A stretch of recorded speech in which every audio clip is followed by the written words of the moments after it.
Is the big story in Action News this Saturday, the earthquake that rattled nerves in the Northeast. Kenneth Moten has the full story tonight. It was a quiet Saturday in this Northeast Philadelphia neighborhood, but Friday night was chaos. It lasted for less than maybe 3 seconds. Residents near Knights and Fairdale Roads heard an explosion and homes shook. No one, not even emergency crews, could find damage or an answer until late Saturday when seismologists discovered a 1.7 magnitude earthquake rocked this community. Oh, it was? Oh wow.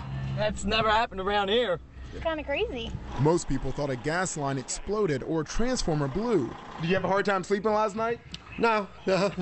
You were okay? All the fire engines went down by here, so I know something was happening. Earthquakes in our area are so rare, I had to jump on the U.S. Geological Survey website and work the phone to find out when the last one hit. Surprisingly, May 10th, just a couple of weeks ago, Mount Holly, New Jersey had a 1.9 magnitude earthquake, but it was barely felt. Seismologists say our region has known faults, but several smaller or deeply buried faults remain undetected.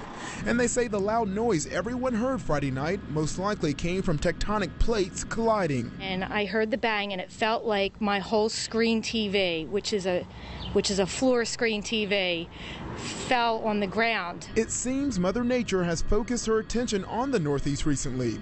Just a few miles away from the earthquake epicenter, a tornado caused damage on Northeast Avenue almost 2 weeks ago.